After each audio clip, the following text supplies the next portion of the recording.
And then, of course, between 12 and 6, and of course, by the time Munje adopts him, Munje has already fallen out of love with the British. And he saw the Boer Wars. He thought they were brutal. I think he himself was rather scarred by the Boer Wars and thought that this idea of colonialism and the British expansion around the world is monstrous, and it needs to be resisted. And so he joins the resistance movement. He becomes a Tilakite. And so Hedgewar is now raised during his formative years in this milieu, right? In this kind of intellectual and political environment. And now that he's in the house of Munje, suddenly he has access to everything, right? He reads the Greek philosophers. He devours Plato and Aristotle, Epicurus. He devours Mazzini and the Italian political revolutionaries. He's reading Voltaire. He gets exposure to Nietzsche, and so he is grappling with really powerful ideas from Europe, as much as he is rooted in his what one would consider orthodox Brahmin upbringing, where he recites the Das Bodh and the Mano Bodh from Ram Dass's work.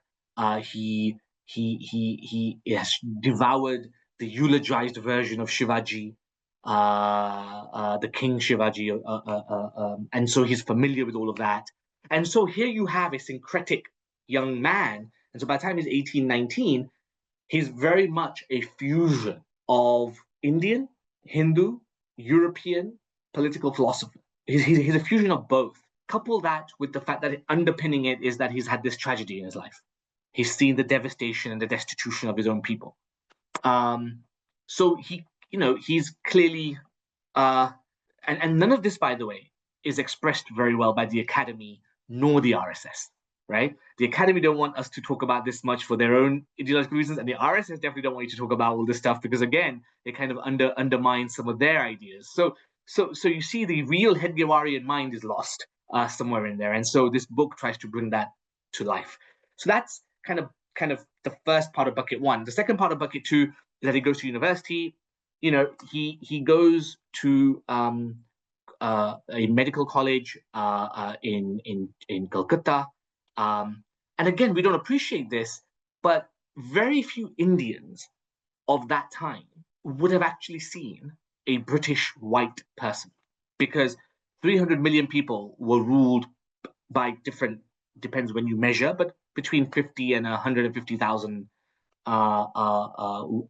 English people in the country at any one time. So the chance of you seeing a white person walking down the street is incredibly rare. And Hedgewar certainly didn't see an English person until he gets to Calcutta and is at the heart of the British Empire. And so suddenly he sees the people that, and so hence in the book, I call the British the Leviathan. Why? Because the Leviathan is this mythical sea monster with 1,000 hands that can devour sailors and ships, and but nobody's ever seen them.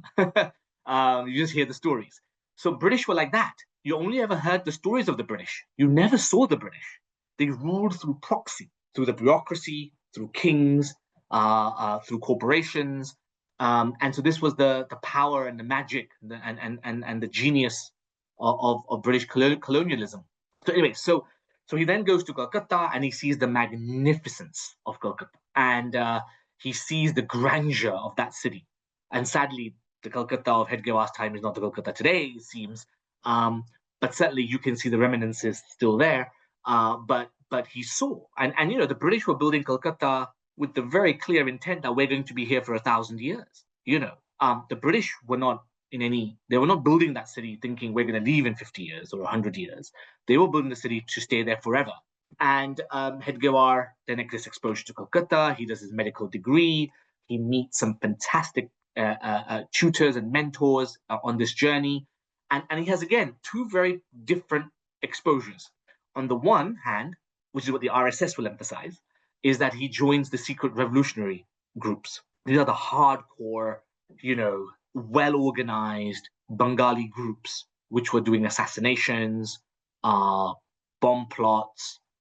These were the sharp end of the freedom struggle, right? This is where if you get caught you spend your life in prison or you get hung, right? It was that end. So he joins these secret societies. He learns from these secret societies. He learns the martial arts and he learns how to fight. He learns how to organize. And by the way, Keshav Hedgewar, according to the British, was 6'2" and built like a wrestler. That's the notes in the British Library. So he's up to 6'2". In those days, he'd have stood out and is built like a wrestler. So this is not some timid young man. And we know that the young Hedgewar during this time saw himself as a tough guy. He's a bit of a hothead.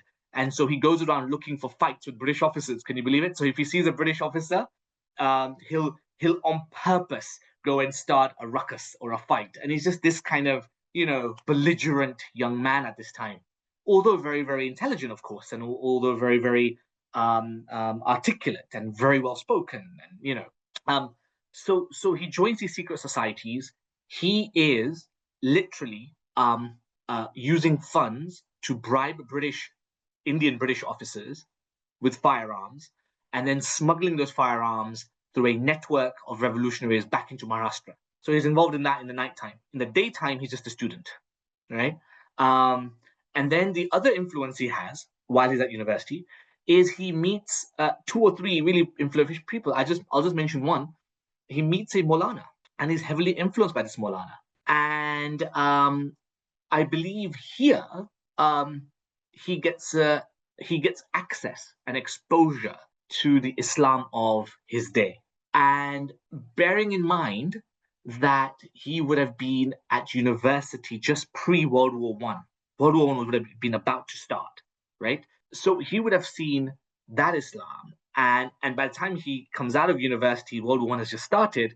And in 1918, World War I ends.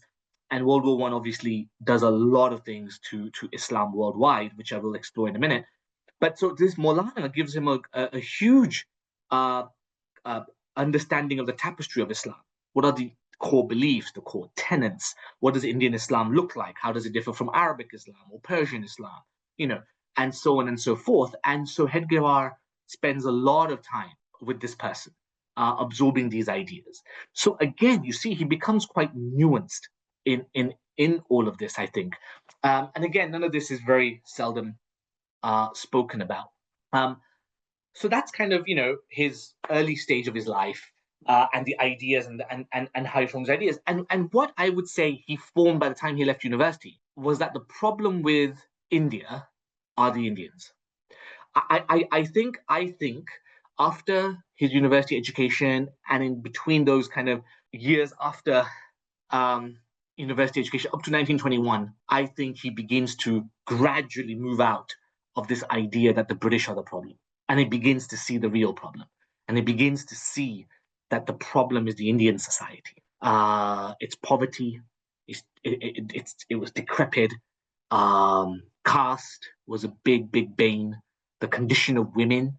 He writes a lot, actually, in his notes about the condition of women that he saw. And I'll give you an example of what really scarred him. And I write about this in the book. There's a flood in a nearby village while he's at university. So 5 or 6 medical students arrange themselves to go and help out and volunteer and administer medication. And what he discovered to his horror is that even in these conditions where there's cholera and widespread illness and disease and people are dying out of malnutrition and all the rest of it, and dehydration, they are able to administer the drugs to the men, but not the women, for no other reason than the fact that they are not kin of those women. So the women were left to die needlessly. And I think that really had a scarring effect on him. That a society that negates 50% of its population can never be a flourishing society. And so I think this really scarred him, along with, like I say, the conditions of caste, even famines he discovered during his university days. Yes, famines happened, and yes, certainly at times the British policies exacerbated them, but coupled with the exacerbation of the British free market policies was the Indian system of how landlords treated lower castes. And again, the caste framework he saw unravel and exploit certain sections of the Indian society by Indians. And then, of course, he saw the Indian military and he was very interested in the Indian military because they were all full of Indians, right? In fact, they were all many of the key officers leading these regiments were Brahmin. In fact, there was a whole Brahmin regiment with the British. So he was fascinated with how was it that that Indians could be so easily um, be managed in this way by so few. And so all of these things made him believe that there was something fundamentally wrong with the Indian society, although he didn't diagnose it. At that time, he was still just, exploring, I think, what the problems were as he saw them. His second phase of life is essentially where he realizes that violent revolution is not the way to oust the British. Basically, that's not going to work. And it's not going to work for two reasons. One is the British are way too ingrained, way too powerful. And number two is that the Indians themselves don't really seem to have a coherent vision of A, how to get the British out and what will happen to India after the British leave. There was no real coherent ideas there. And I think so the violent revolutionary bit in him gradually dies out after university.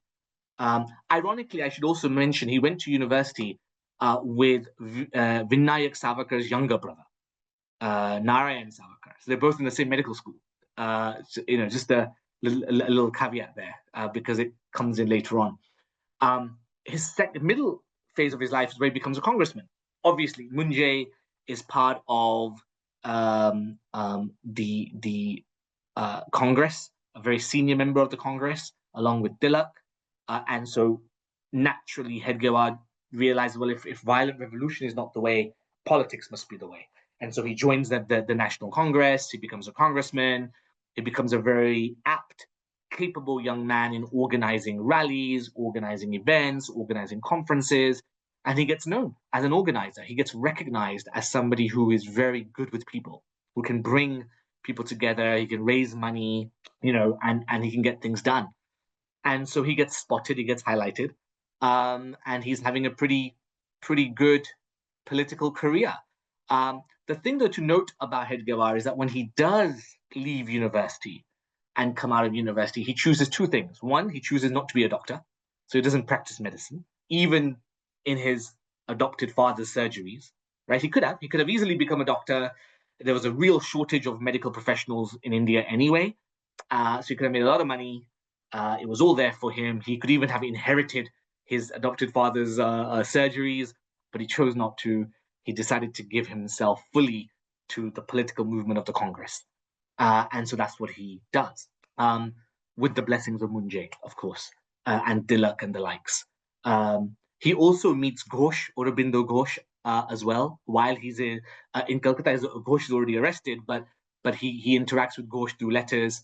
And much later in life, Munjay and Hedgewar go to see Aurobindo Ghosh before he becomes the mystic sannyasi in Pondicherry, when he's still a political revolutionary and an intellectual. And that Ghosh actually has a very powerful influence on Hedgewar too during this time. And I think, again, that this is underplayed by all sides. But Ghosh has a big in fact, I would argue, and I contest in the book, and I think more research needs to be done, but the idea of the Pracharak order that the RSS has, which makes it so unique, comes from Ghosh. That idea comes from Ghosh. It's manifested by Hedgewar, but the idea comes from Ghosh, which is quite interesting. So let me just quickly move on. So he goes through this phase. He eventually realizes that there's a problem with the politics of the Congress. In their attempt to unify the tapestry of India, he sees that they are failing, especially after the withdrawal of Subhash Chandra Bose and the withdrawal of Tilak. Tilak dies, and then the Congress lands up in the leadership of Gandhi. He basically sees the ruptures right in front of him. He basically decides, and he writes, by the way, 1932, he writes that he can see the balkanization of India. 1932.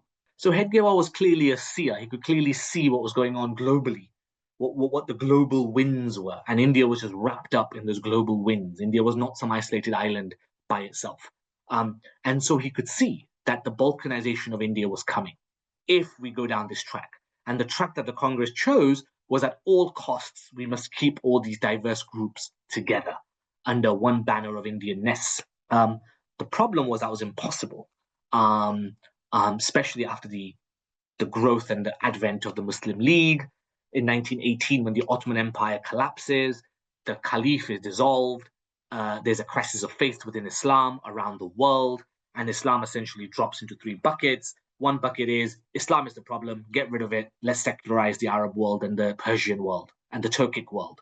That's Ataturk, and the modern state of Turkey gets created.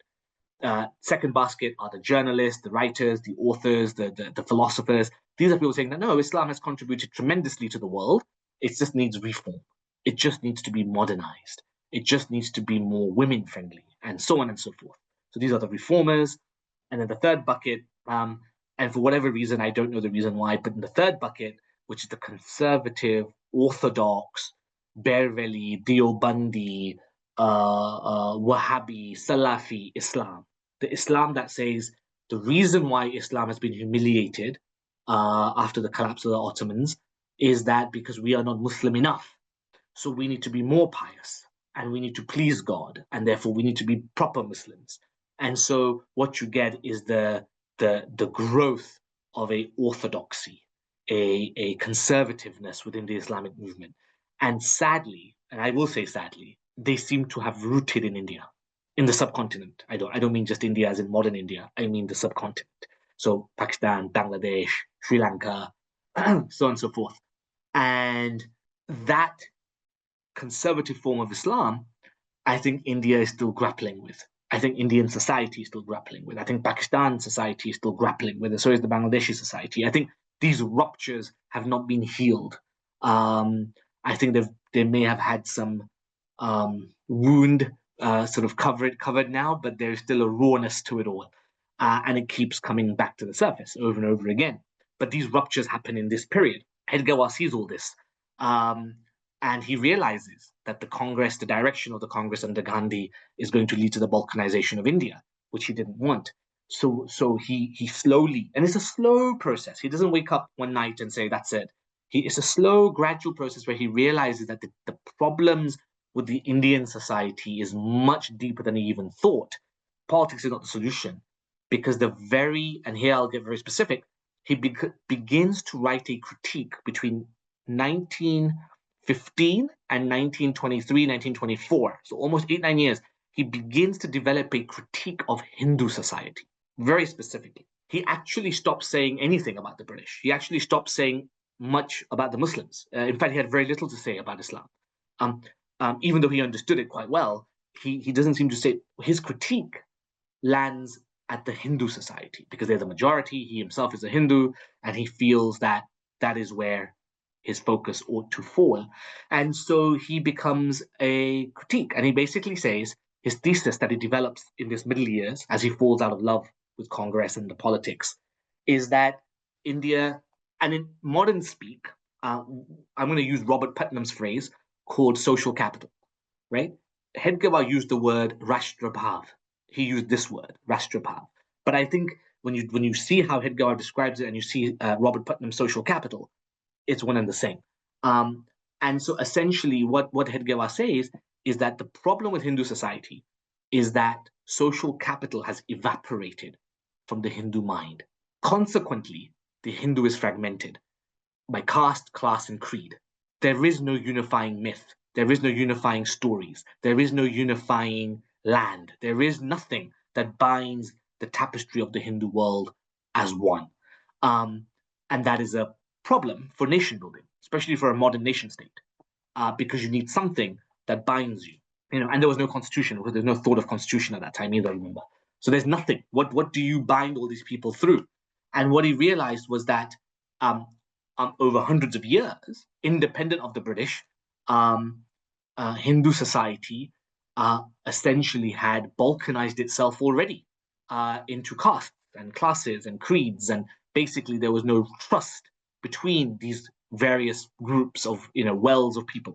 And social capital is essentially that. It's your ability to trust a stranger. On what basis can you trust a stranger?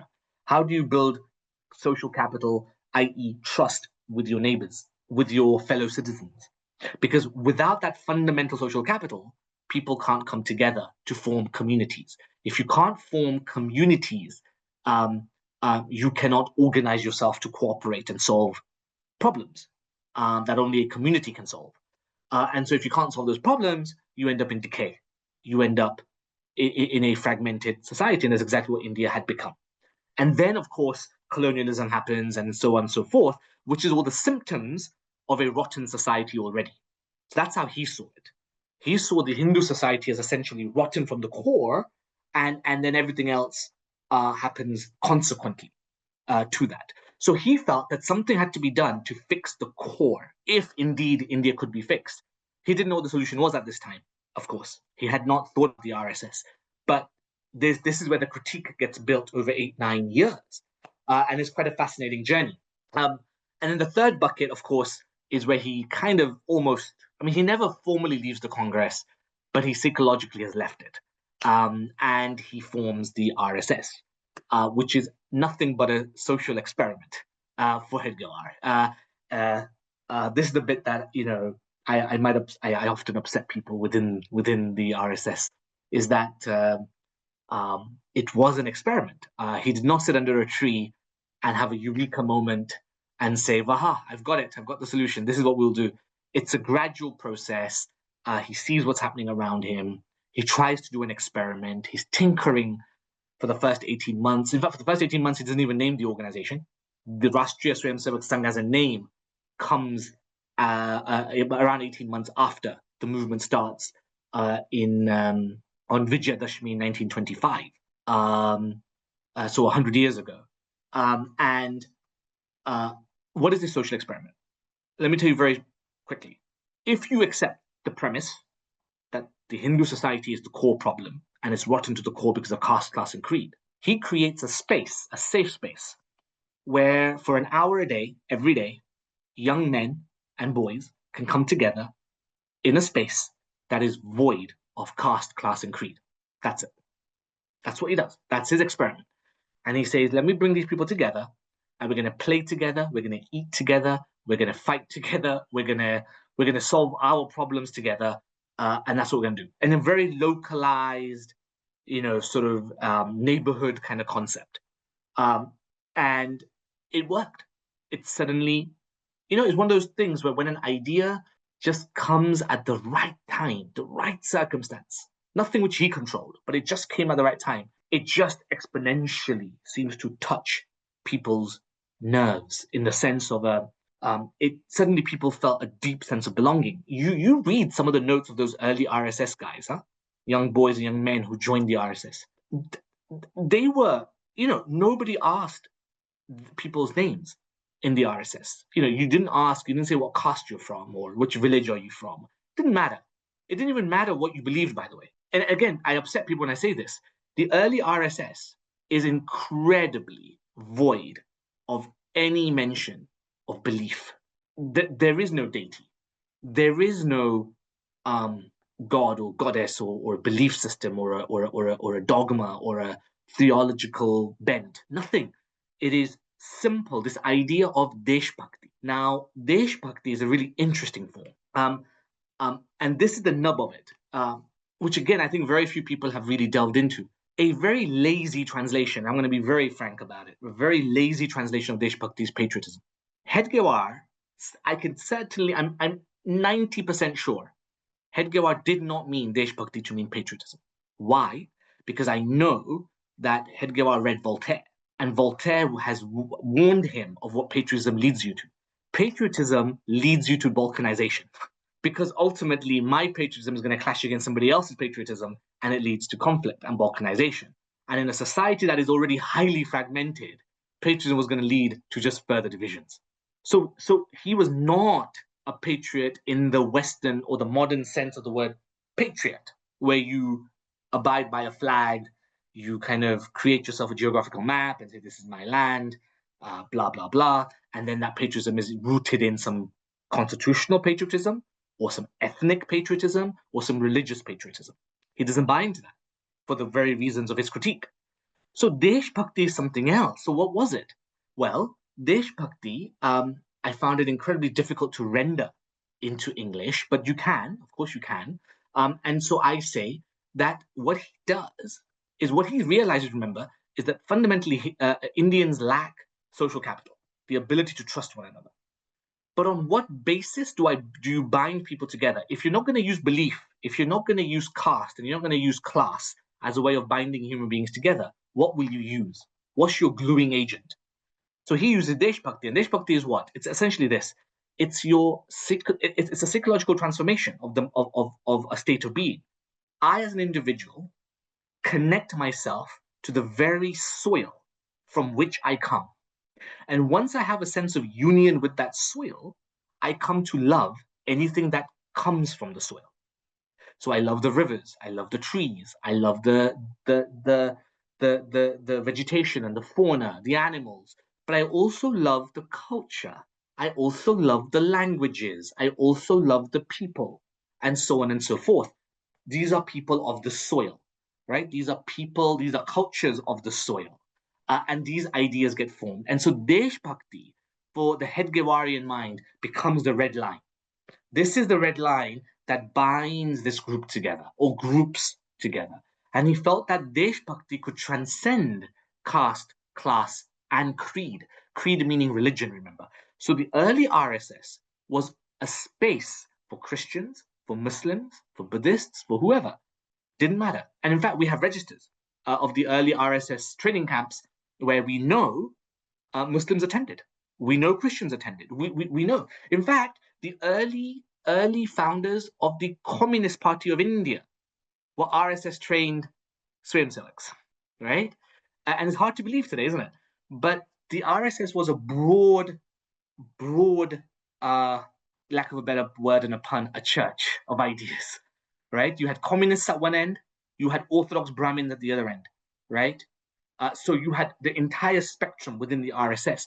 What bound them together was this idea of Deshbhakti, right? Personally, individually, there could have been a caste, there could have been a religion, there could have been a class of men.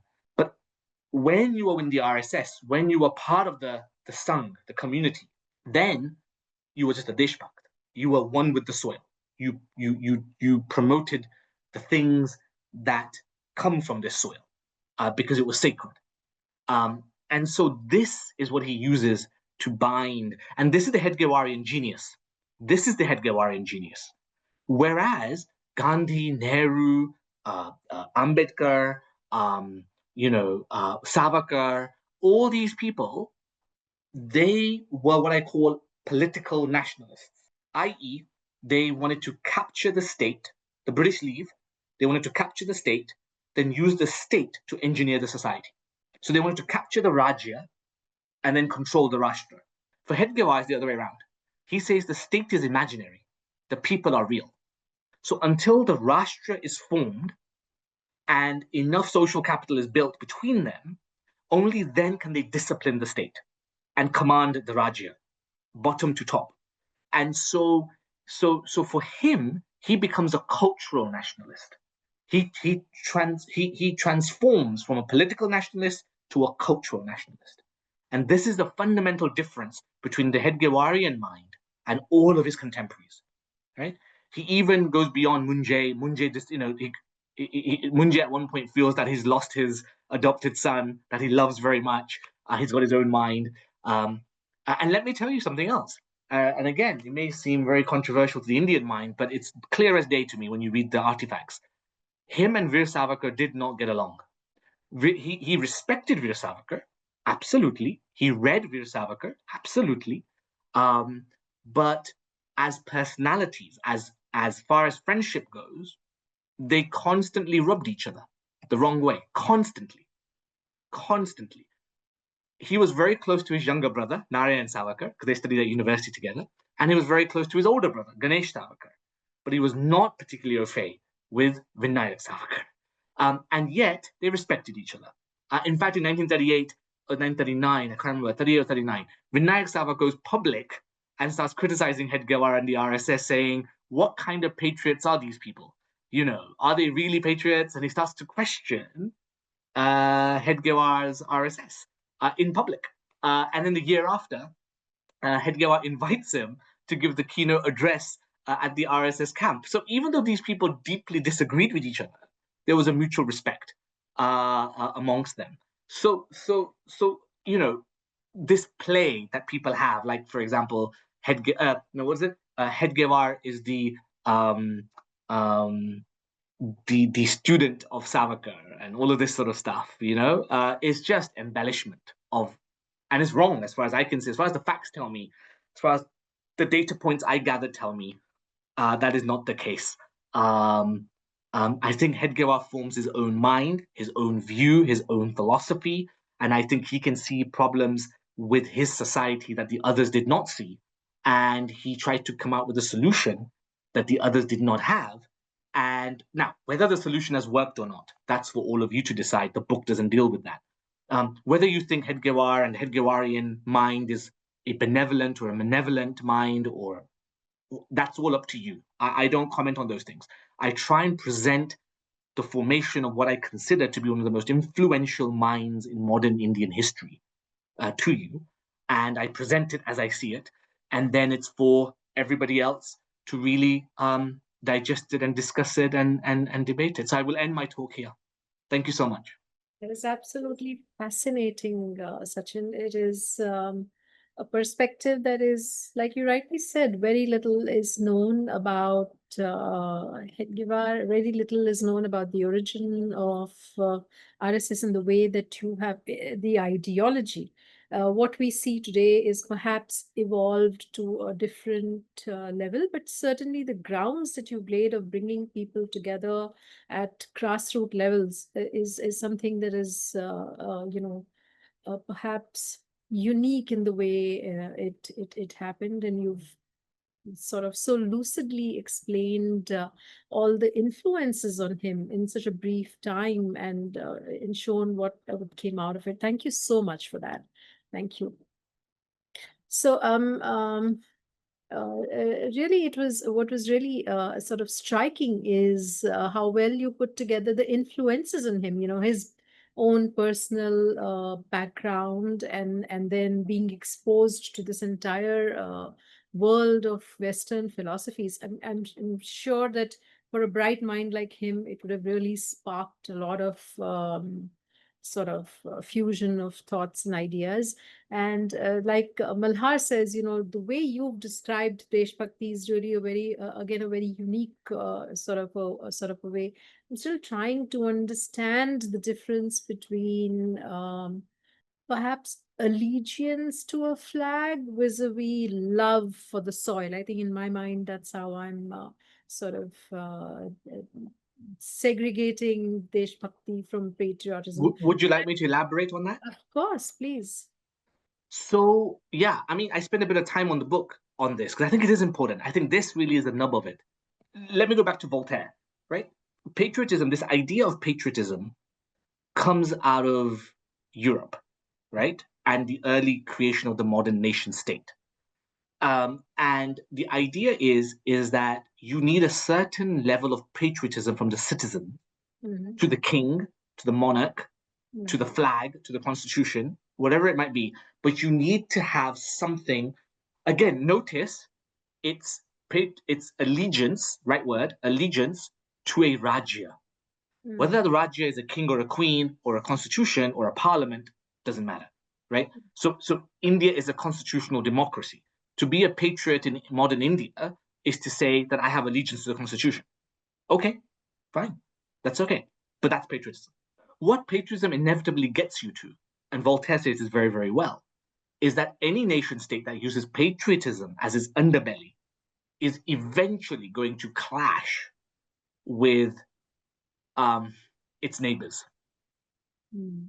It's inevitable. Even if you're not the aggressor, there will be an aggressor that will come to you.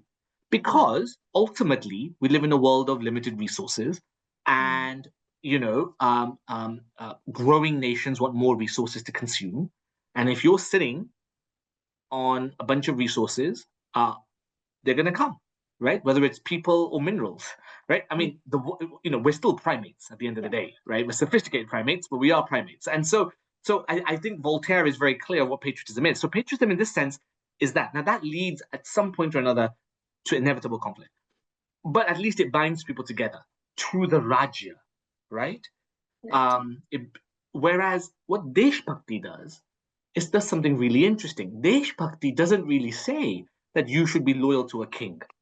or loyal to a flag, or loyal to a constitution or a parliament. What it basically says is you should be loyal to the land, but actually not just the land. The land is an inanimate thing, but the animate things that the land produces, the vegetation, the fauna, the animals, the cultures, the languages, the people. These are animate things that the soil has created because of the unique experiences of that soil and the people of that soil. And so you get language. And so hence, you notice the Hedgewarians speak. You'll hear people like Mohan Bhagwat say this in cryptic code sometimes, which nobody else understands. But he'll say things like, every Indian language, no, sorry, every language of India is an Indian language. He'll say stuff like this, right? So when people accuse the RSS of saying, oh, you guys are all trying to promote, I think is it Hindi over all the other languages, right? And there's this whole language battle going on. From the Hedgewarian perspective, that's nonsense. Because every language that comes from the soil is sacred. And every language is my language.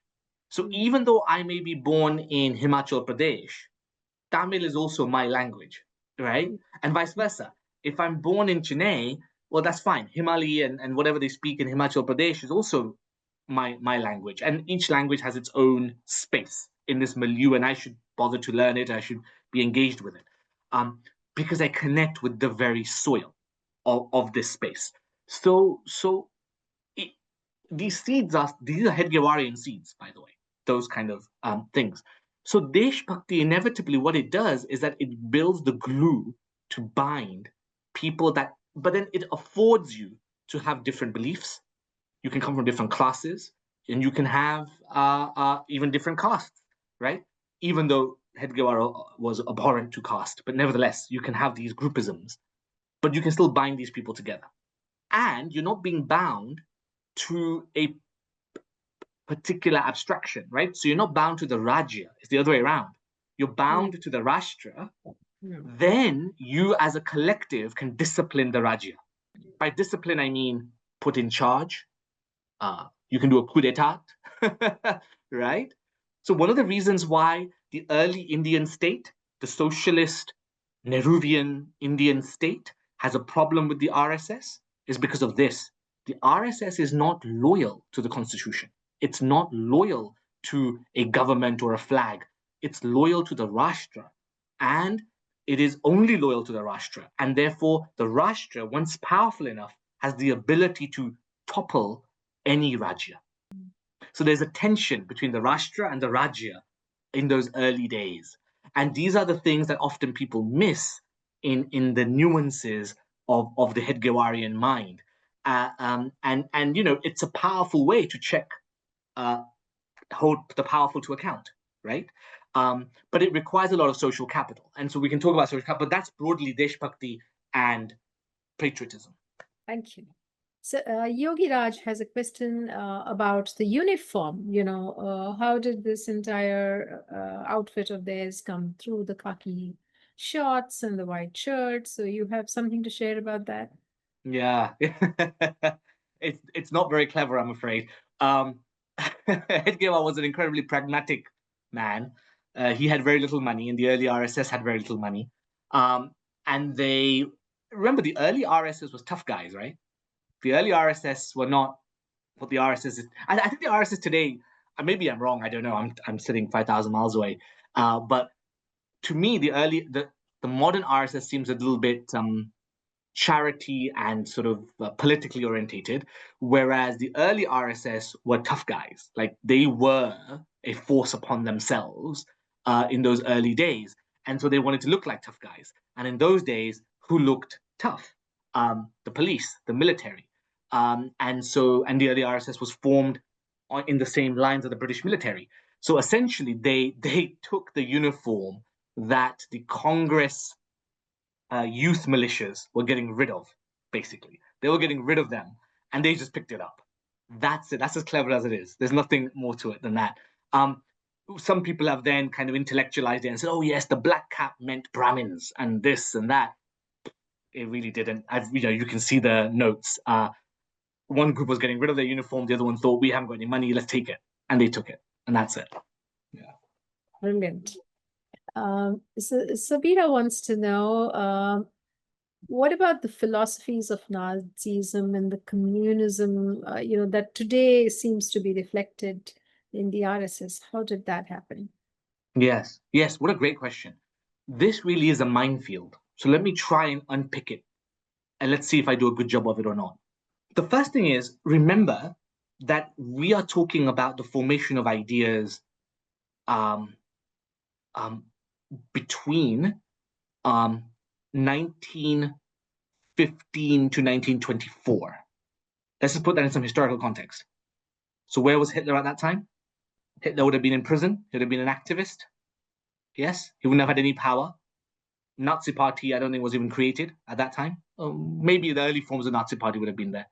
But what I'm saying is, you know, Not a force to reckon with, yeah. correct, correct. It wasn't a force to reckon with at that time. What there was, however, were the same European philosophical churnings that were spreading worldwide. There was an anti-colonial force, intellectual force that was spreading from Europe, and the world was in huge shift at that time. After World War One, you have to understand, World War One completely changed the shape of humanity in a significant way. Um, um, I already mentioned Islam and what it did to Islam, but let's go one step further. In terms of ideas, what happened was, as the large empires collapsed, the British Empire was collapsing, the Austro-Hungarian Empire collapsed, Russian Empire pretty much collapsed, the Ottoman Empire collapsed. So suddenly you had the Balkanization of these empires, and you had lots and lots of nation states being formed, all very new. So there was this entire milieu in Europe of what's called nationalism, a philosophy of nationalism, right? And this nationalism was essentially, its purpose was very simple. How do we build a modern nation state in areas where nation states have never existed, right? That same very question, by the way, is still at the heartbeat of the problems of Iran and Iraq and Syria and Lebanon and Israel and so on and so forth. The same problems. What is a nation state, and how does one bind people together to form a coherent nation state where nation states have never existed?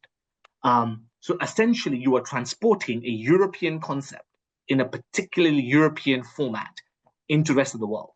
And so this philosophy of nationalism came out.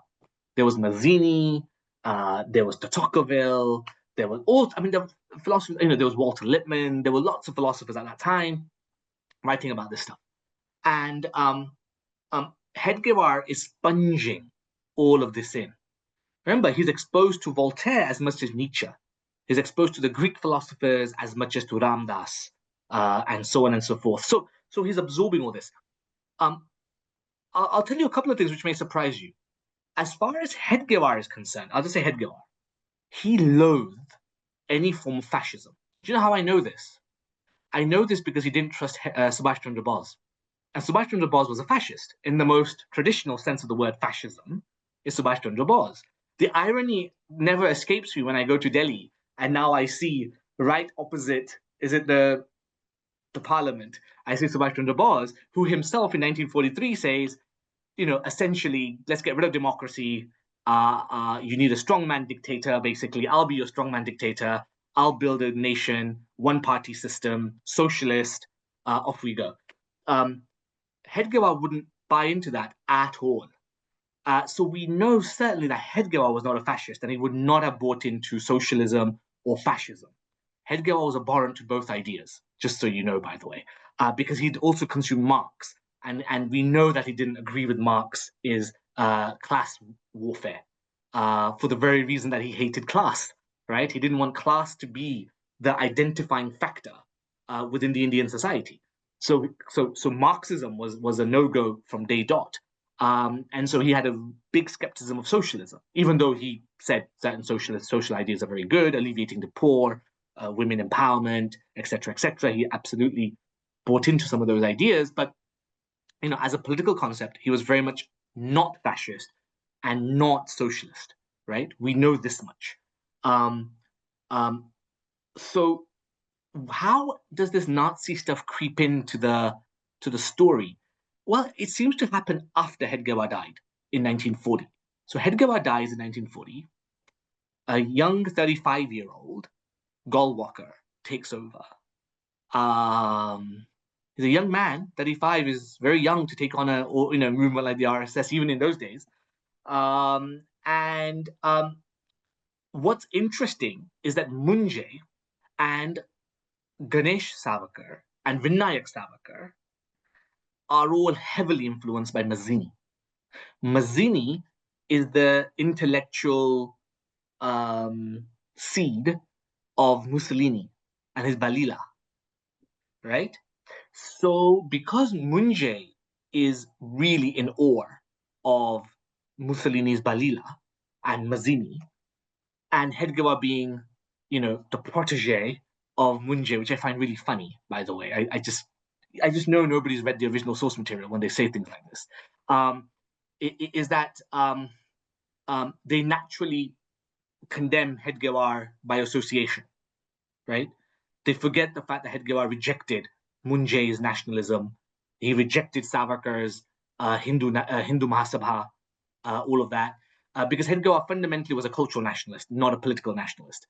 And so all of this stuff happens after Hedgewar dies, and Gallwalker, who actually doesn't, keeps away from the Hindu Mahasabha, by the way. Gallwalker keeps away from the Hindu Mahasabha systemically.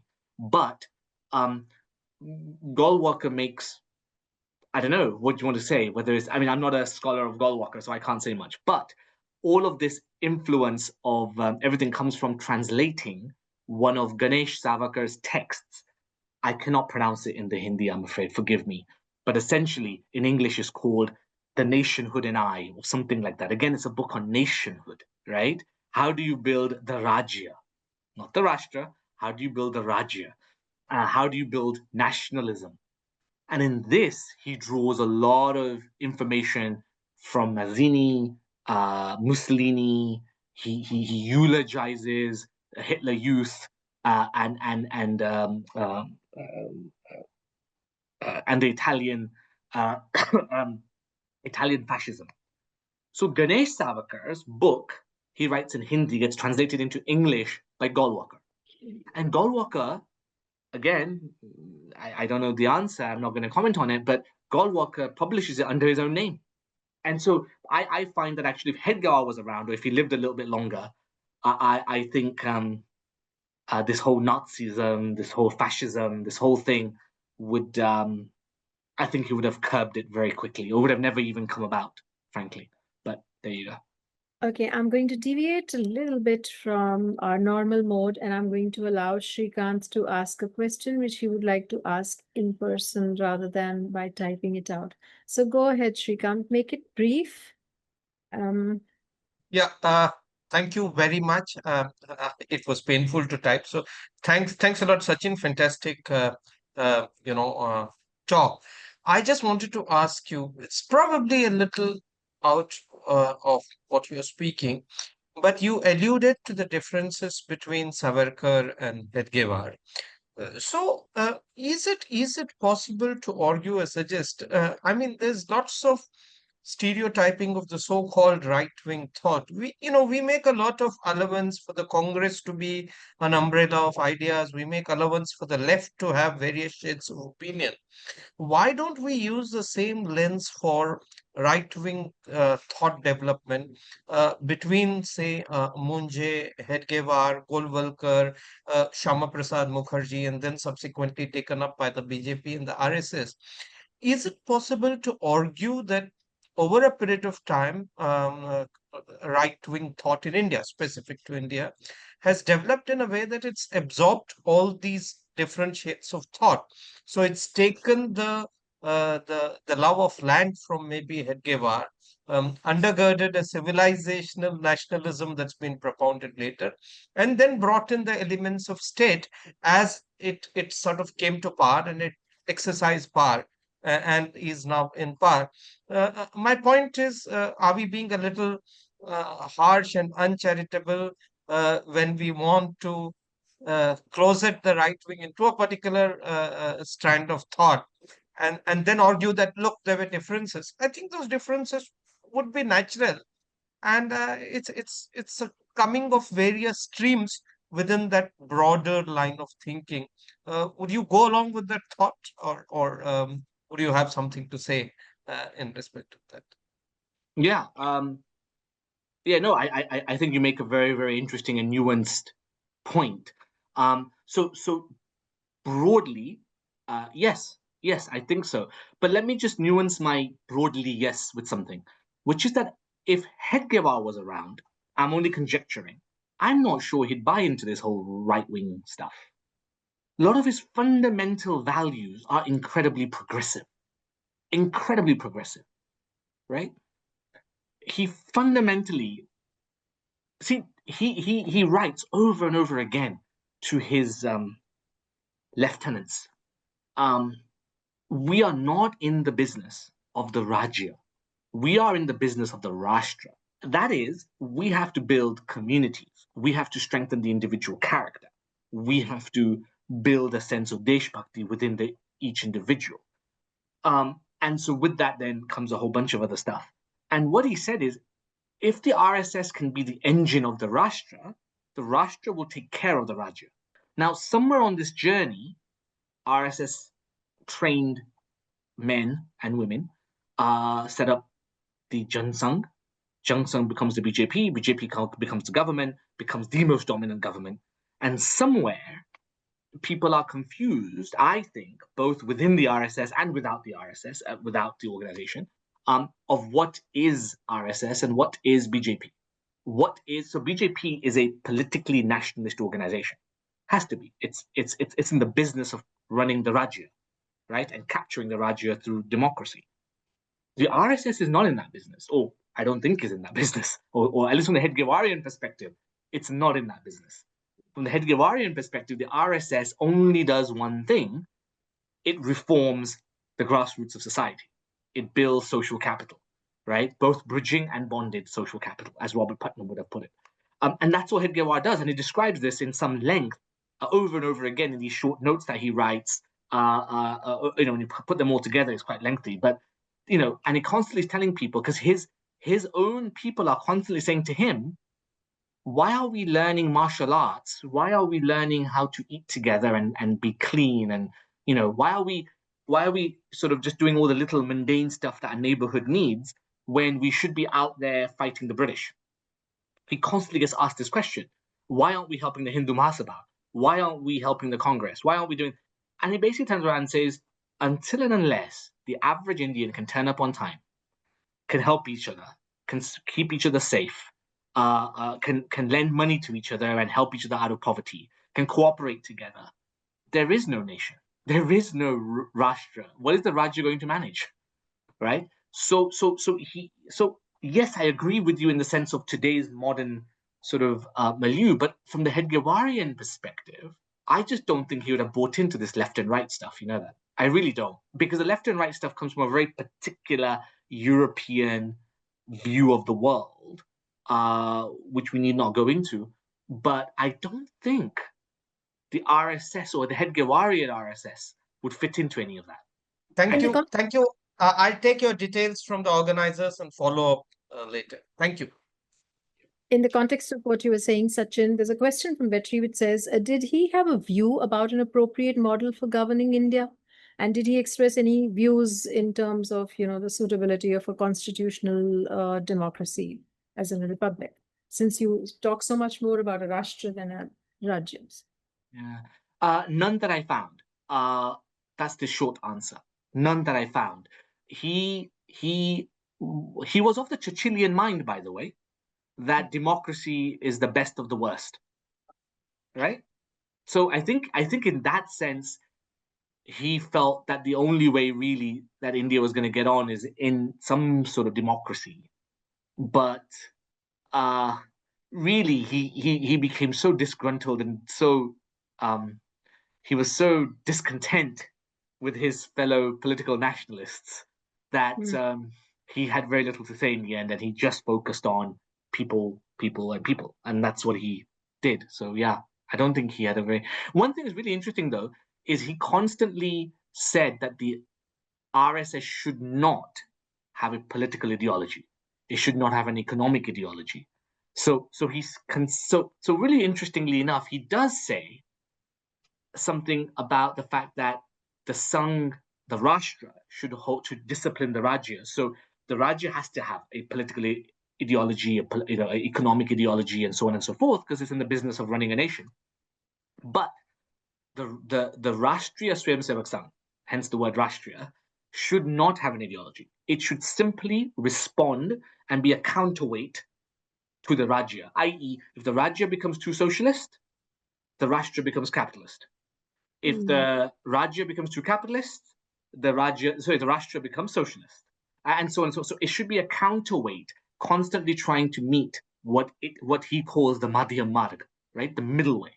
And the middle way comes out of an Aristotelian viewpoint of the world, as well as a dharmic viewpoint, right?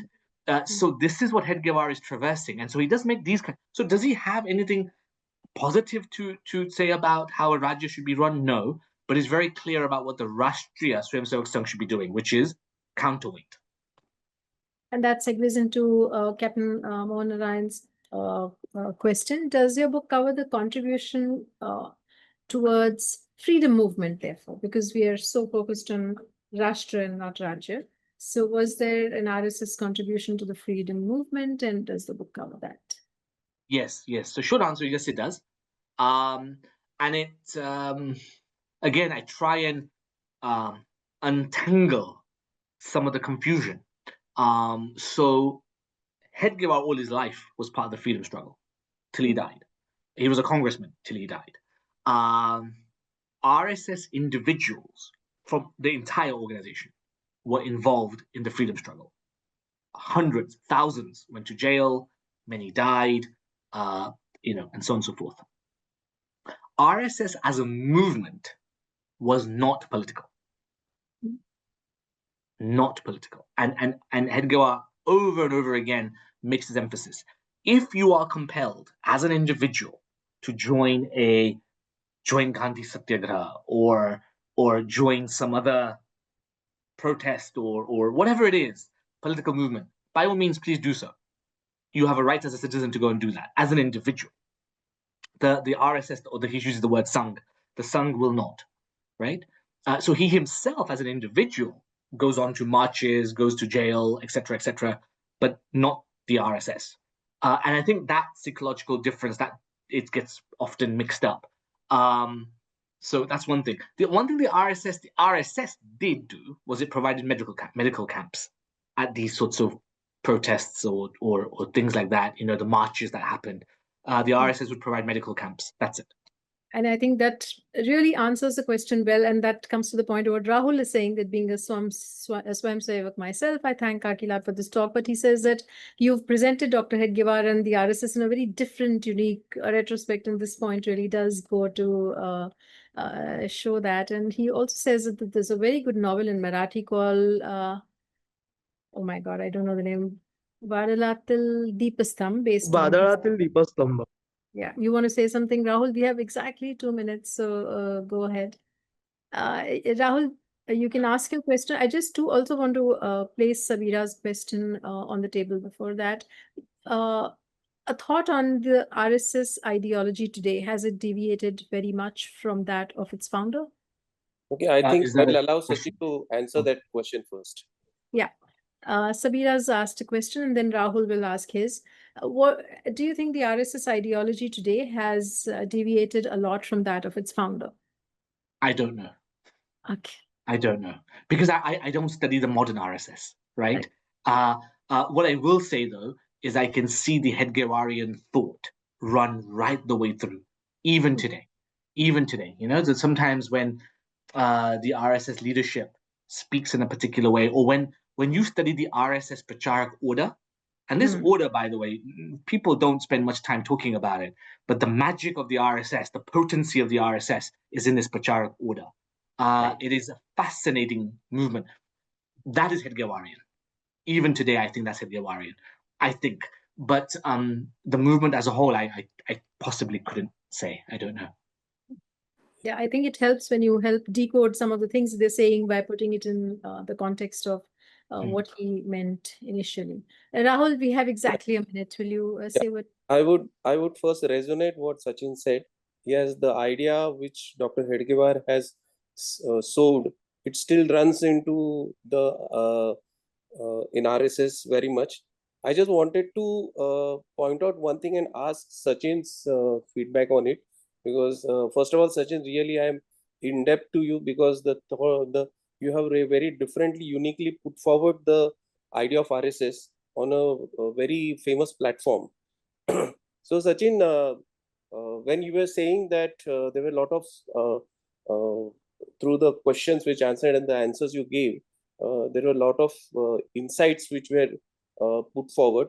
One thing that Dr. Hedgewar selected Golwalkar Guruji uh, as a second Sangachalak through a note.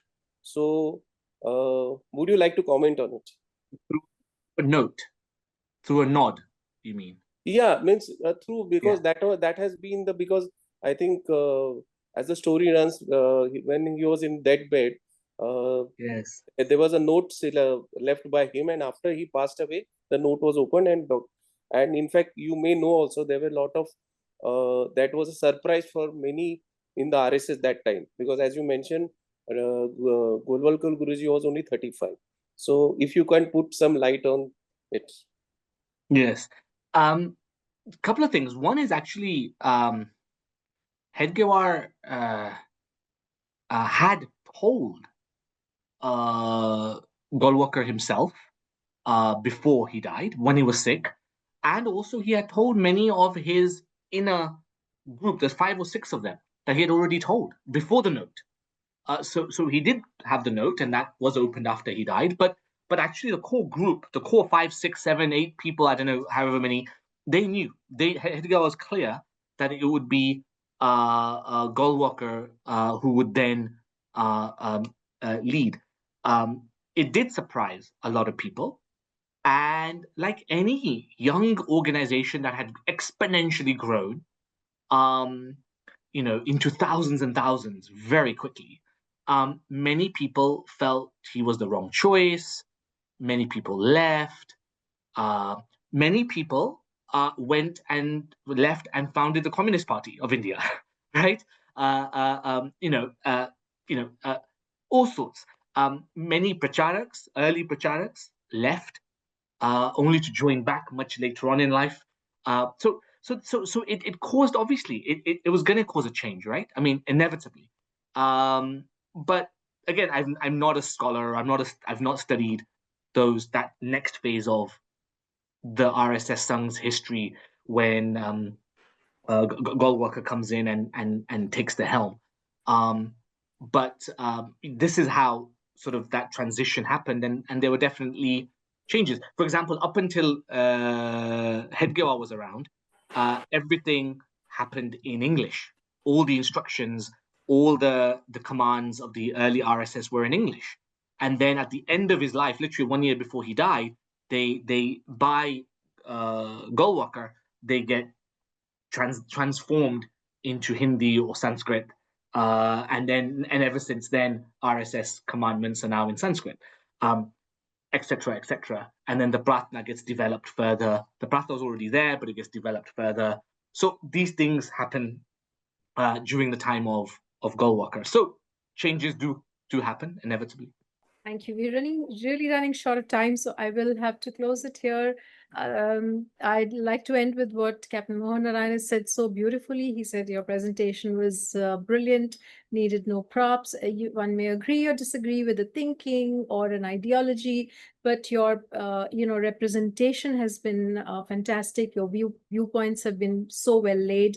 So well done and congratulations and thank you. And I think it inspires a lot of people to pick up the book and reveal some of the underlying ideas which are not known to us. So thank you so much, Sachin, for joining us today. It's been an absolute pleasure. And thank you for our lovely audience for joining us this Saturday evening. We experimented a little bit with allowing, vocal questions, something we don't do very often. It's nice if we can keep them short, and that really helps in engaging. Thank you very much, everyone, and see you next Saturday for our 280th talk. Thank you. Thank you so much. Thank you for having me. Pleasure.